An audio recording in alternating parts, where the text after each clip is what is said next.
าบมากกันอยู่ที่เฮือนของพ่อแม่ของน้องเองก็คือเฮือนหลังเก่าของน้องเองแหละมื้อนี้ก็มาสักเครื่อง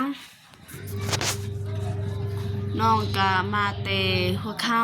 ำแต่ว่าน้องยังบ่ทันได้ถ่ายคลิปเพราะว่าฝ้าวจักสักเครื่องยานว่าสิกลับค่ำแต่ว่าอันนี้มันก็ค่ำแล้วก่อนอื่นหมดกราบทักทายสวัสดีแล้วก็สบายดีเด้อพ่อแม่พี่น้องแล้วก็ผู้ใหญ่ใจบุญทุกท่านบ่ว่าจะเป็นฝ่ายในและก็ต่างประเทศก็ขอกราบทักทายสวัสดีสบายดีเบิดสุขสุขคนเด้อยินดีต้อนรับซองบองตูนชาแนล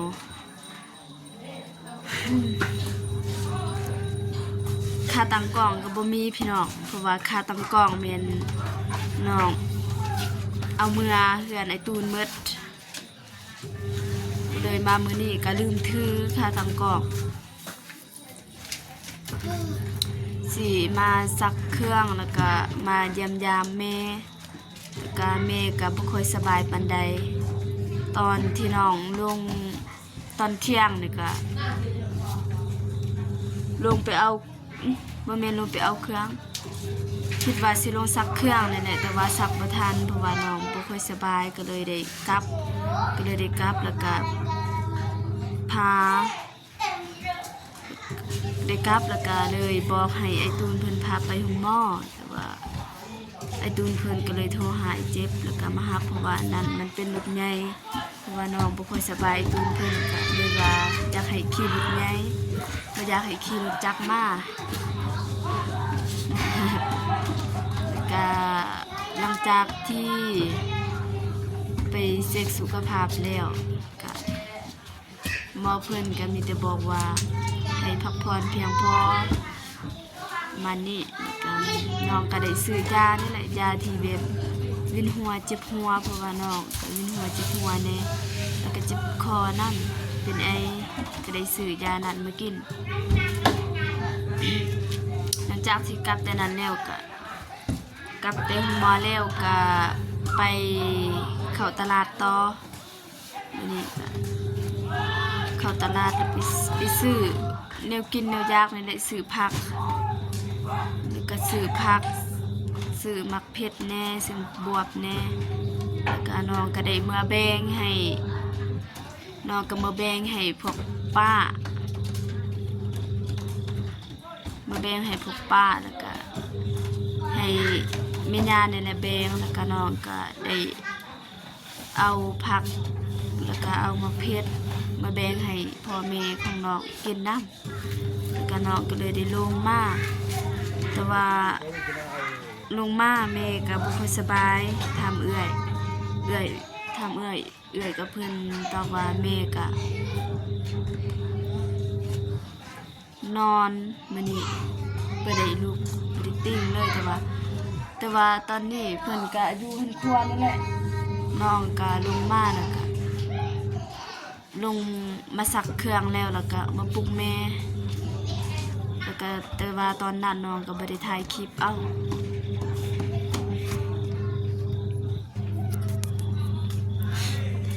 สบายดีเด้ออันนี้จะเป็นป้าอันนี้จะเป็นป้าเพิ่นกะมาลินน้ำนองนี่แหละแล้วก็อยู่เทิงเฮือนหันมันจะมีผีเอื้อยกะลานน้ำมาลิน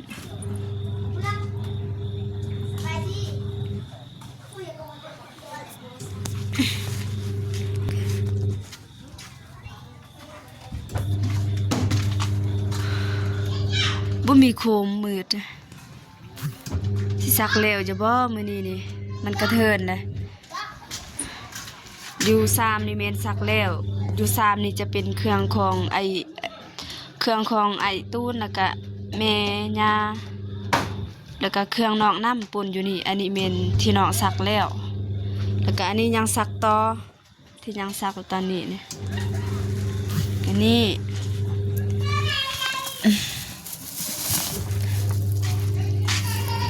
อยู่นี่เมนจะมีผักแล้วก็จะมีมักเผ็ด ซีนนี่น้องก็บ่ฮู้ซีนหยังแต่ว่าซีนนี่ก็ทางแม่ย่าเพิ่นฝากมาให้แล้วก็มาให้น้องมาให้สู่น้องนี่ไปให้พ่อแม่กินก็เอื้อยนั่นแหละจะได้ขอบใจแม่ย่าหลายๆซีนนี่น่าจะได้แต่พี่น้อง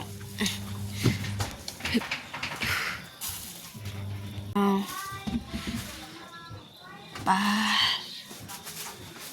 เพื่อนซานมืดพี่น้อง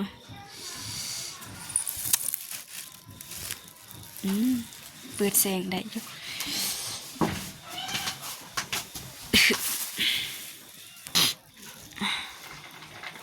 กินย่างอ่ะข้าวเปียก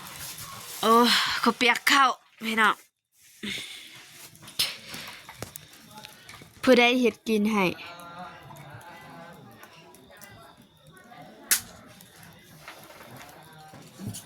บอกแม่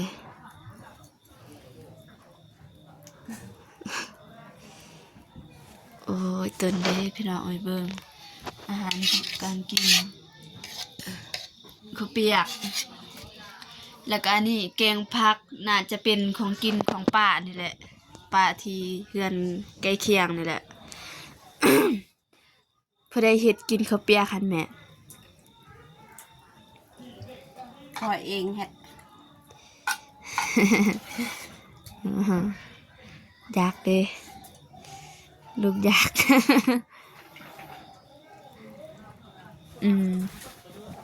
เป็นจะได้ยินว่า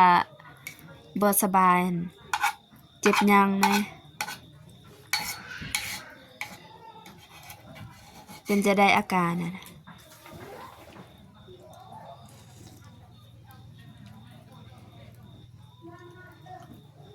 แบบอาการของแม่หันรู้สึกเป็นจะได้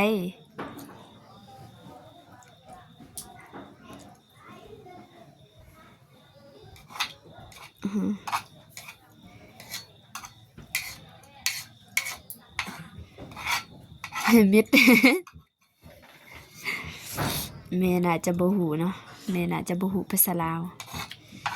ฮู้แต่ว่าคือสิบ่อยากตอบนี่น่ะเบิ่งก็คือแบบทรงสิเมื่อยๆบ่อยากตอบแต่ก็น้องก็ได้ลงตอนเที่ยงนี่ก็แม่ก็บ่ยอมลุกน้องก็ถามหาแม่ยังอยู่เฮือนบ่เอ้ยก็ตอบว่าแม่นอนแม่กำลังนอนเพิ่นว่าบ่สบายเป็นหวัดนี่บ่แบบเจ็บหัวเวียนหัวเมื่อยอาการก็สิประมาณนี้แล้วก็น้องก็ได้ลงไปเล่นน้ำแล้วได้ซักเครื่องน้ำแล้วก็ถามเอื้อยก็น้องก็บ่ได้ถามแต่ว่าเอื้อยเพิ่นก็เล่าว่าตัวเองก็เจ็บคือกันเมื่อวานนี่เพิ่นว่านั่งอยู่เฮือนครัวอยู่ๆก็แบบสิลุกขึ้นบ่ไหวหั่นน่ะสิย่างลุกขึ้นบ่ไหวเพิ่นเราจะสั่นแต่ก็น้องก็รู้สึกแบบอีตนสงสารพ่อแม่แต่ก็เอื้อยแต่ก็เฮ็ดหยังบ่ได้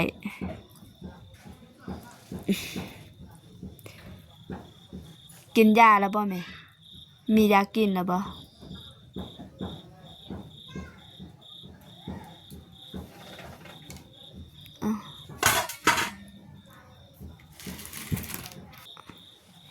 มียากินแล้วบ่ บ่มียา แต่ว่าลูกอยากฮู้อาการของแม่เป็นจังไดเพราะว่ายาหันมีอยู่แล้วยาที่ทางแม่อยู่นครหลวงเพิ่นฝากมาถ้าว่าแม่ได้เล่าอาการแล้วก็ลูกก็สิมาเบิ่งยาหันแล้วก็ลูกก็สิอ่านตามที่เขียนในยาหันแล้วก็ลูกก็สิได้แนะนำให้แม่กินว่ามันถูกบ่กับอาการเจ็บของแม่หันถ้าว่าถูกลูกก็สิให้แม่กินคันว่ามันบ่ถูกลูกก็บ่ให้ลูกก็จะรู้อาการของแม่ตอนนี้เป็นจะไดตากางเฮแล้วดูเอากระไอแม่กึกเบยะเบยะเบเปเบยะมิสังเบปอาการได้กึก ไอเปล่า ไอเปล่า ตับห่างไปเชื่อ ไอต้นห่าง ไอ ไป ก เจส อย ไอกอยโอ้คือที่แม่เพิ่นเว้าแม่นมีเมดยาที่ทางแม่นครหลวงเพิ่นฝากมาที่แบ่งปันกับไอตูนหั่นพี่น้องมีเมดตามที่อาการแม่เพิ่นเล่าแม่น1แม่นเจ็บหัวปวดหัว2แบบเจ็บแบบเจ็บปวดกระดูกหั่นแหละ ดู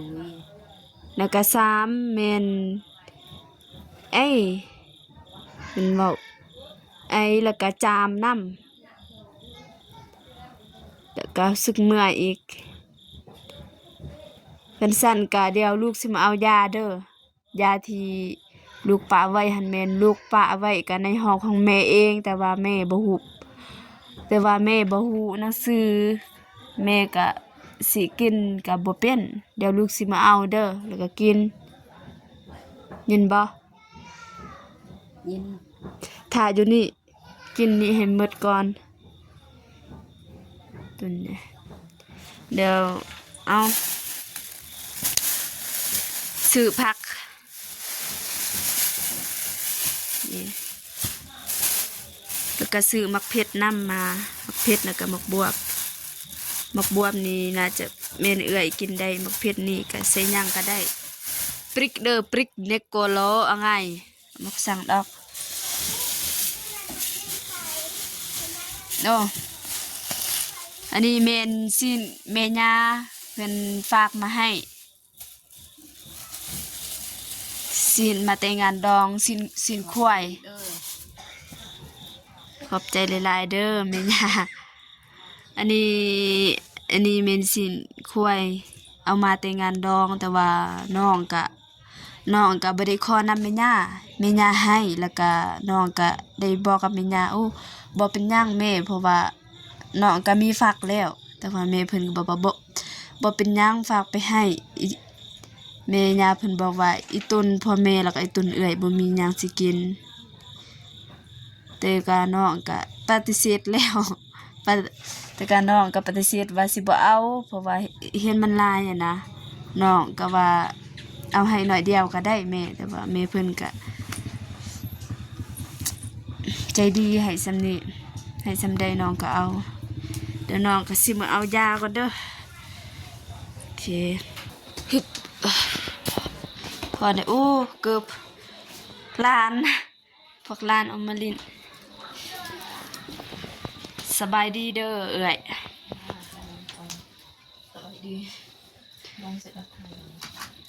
ของเพิ่นได้นี่เป็นจะได้สบายดีบ่เอานั่งยืนเมื่อย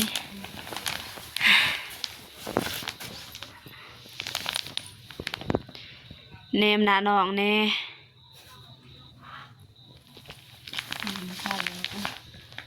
คันสันน้องก็สิกลับแล้วคันสิเฮ็ดแนวนี้กลับแล้วได้ หยอกจะได้ก็มีแต่ว่าฝากให้เบิ่งแม่เด้อฝากเบิ่งแม่ให้ดีๆมีหยังก็โทรใส่หาน้องได้ถ้าว่าแบบบ่มีเงินแบบจะไปเป็นปัวแม่บ่หรือว่าจะสิก็โทรหาน้องใส่เด้อแล้วก็โทรหันก็มีแต่ว่าเอื้อยก็บ่มีโทรศัพท์ก็มีแต่ว่าไปขอนำพี่น้องนี่แหละให้พี่น้องโทรใส่ว่าอาการแม่เป็นจะได้ก็โทรใส่เด้อถ้าว่าบ่มีเงินก็โทรใส่บางทีน้องก็มีซ้ำเล็กๆน้อยๆที่จะช่วยแล้วก็ที่จะให้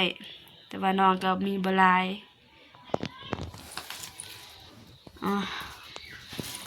กินแล้วบ่เข้าได้ยังกินโอ้กินสุปผักอยู่ใส่ยาที่น้องปะไว้ในห้องที่พี่เนยเพิ่นให้นี่บ่โอ้พี่น้องนี่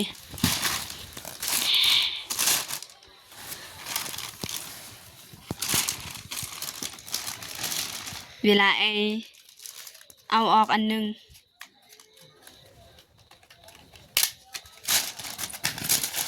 ยาปลาเอาออกอันหนึงอย่าดิจิบหัวนี่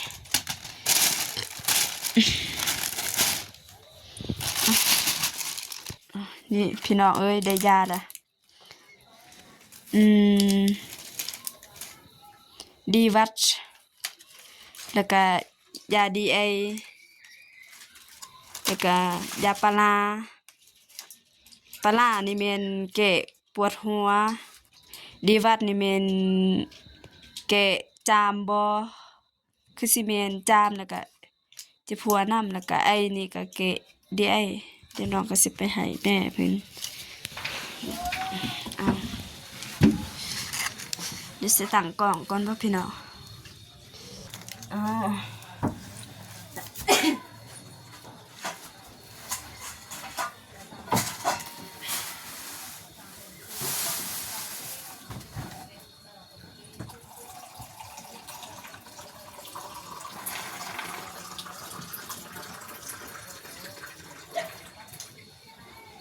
บ่มีโคม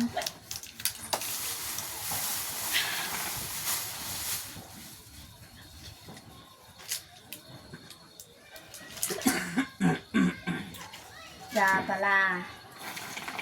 ยาไอเปล่าดิจิพัวกิน1 เม็ด หลอกลงเบะบาดก็เล่า ได้แต่บาทแล้วจ้า ทำตัวตีจ้า เลยมี3 เอลประเภทเลยเว้ย วิย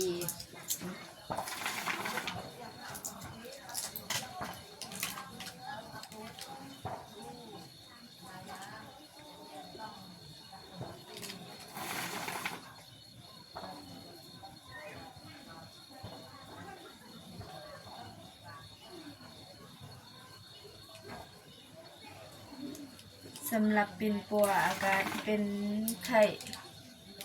เจ็บหัวน้ำมูกไหลตันดังและไอจาม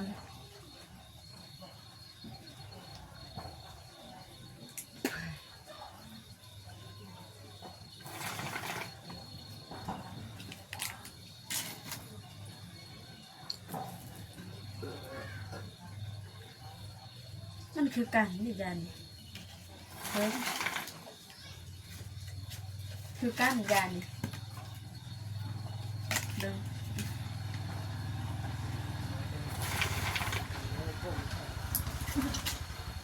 อันนี้กะ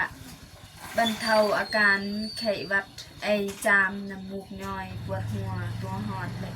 เป็นไข้คือก้านแต่กินเพนนี่พอเพนนี่ปาไว้คือก้านกัน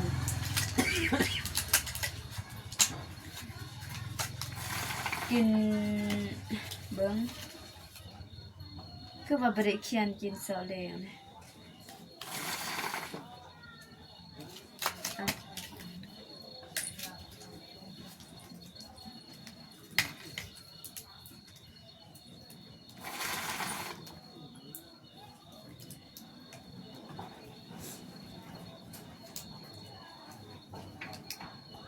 ขันอุปเดียนเลยไว้ยาแต่ ยาnó ăn giờ phải tiêu ăn tu ăn mò ăn trông có đen buồn là đong hay sang ăn cái cả ăn bò còn bớt cả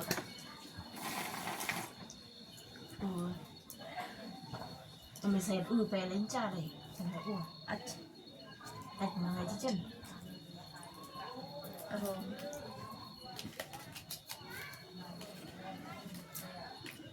là mi pít nè rồi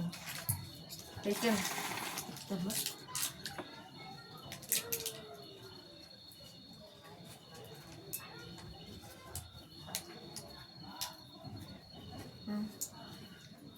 riêng chính trà đờ bùa bùa prang uống trà pala này này áo mặc bằng vậy bị hạc bị cầu một đó băm còn phải lon mày mình là lọcมันสิเศร้าบ่ดีเอได้ดิแม่เป็นออกคืนอย่าปะจัสอย่าปะเดียลอย่าให้เปล่าแต่ลูกก็ไม่รู้ว่าจะลัก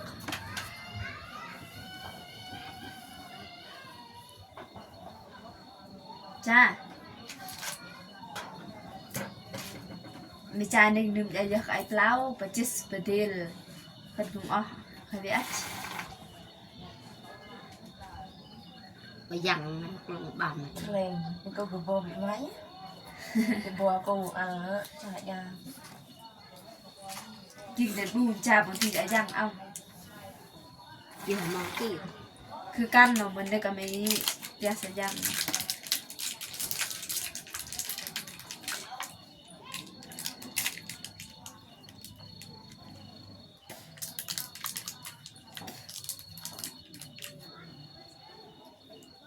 được tận lại thôi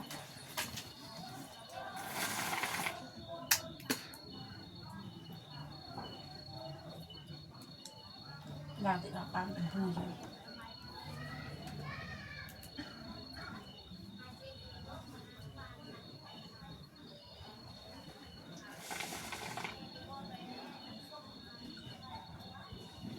Lan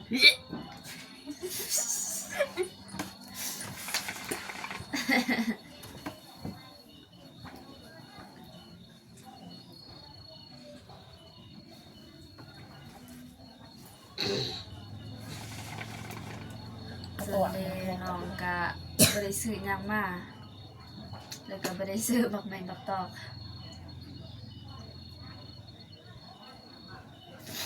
ผักกาดมันจัดกองจะได้ ผักกาดกับ ใส่ สามปาน เอามาให้ติคันไม่จะไข่นะ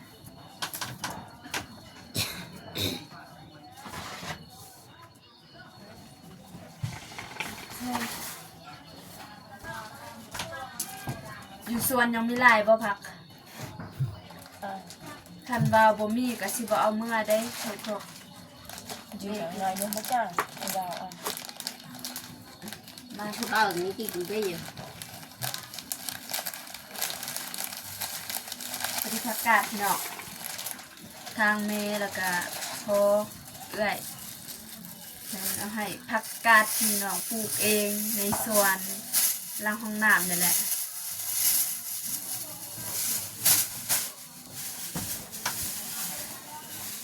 เพราะว่าเอื้อยเพราะว่าเอื้อยแล้วก็เมย์เพิ่นก็บอกว่าอยู่หลังหน้าเพิ่นอยู่หลังห้องน้ำก็ยังมีผักหลายอยู่มาใส่อีก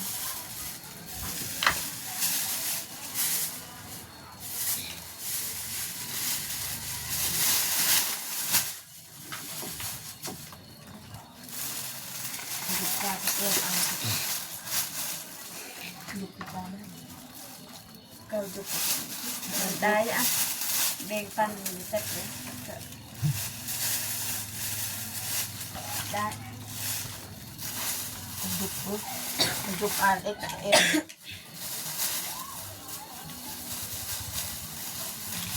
làm về u sụt rịch mình lụa ao tính sao ถ้าไปไม่รู้ว่ามันโนติมีแบ่งก็ chị เสร็จแล้วเราจะไปโค้งกัน về âm dị nó sẽ đen mình rịch này ง่ายบ่มีได้โค้งแต่ว่ารถที่น้องเอามานี่จักมีตาหรือบ่น้องยังบ่ฮู้แต่กะน้ำมันรถหันยังบ่ฮู้ว่ายังหลายซำใดแต่ว่าน้ำมันรถหันจะน้อยน้องก็สิตื่มเอาเพราะว่าน้ำมันรถจักรแม่นน้องได้ซื้อเพื่อมาไว้แล้วเพราะว่าช่วงนี้อยู่ในลาวนี่แม่นจะขาดน้ำมันหลายแล้วก็น้ำมันก็จะขึ้นราคานี่แหละน้องก็ได้ซื้อเพื่อมื้อนั้น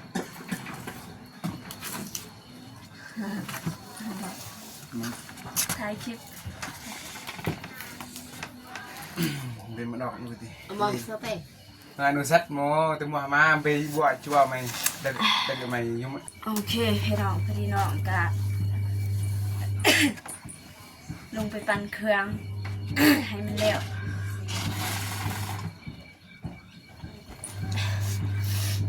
แล้วก็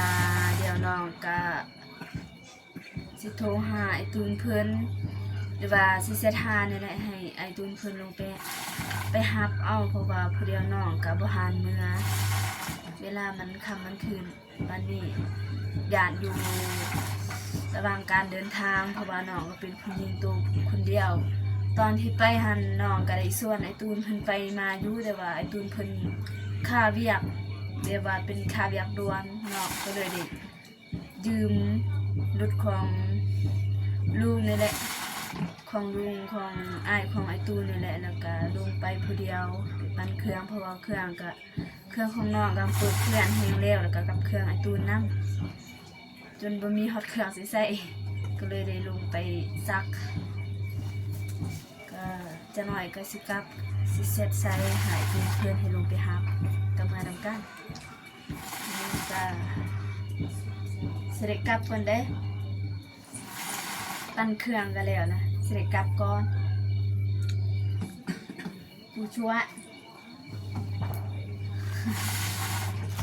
ยุ่มลูกมันไม่ใช่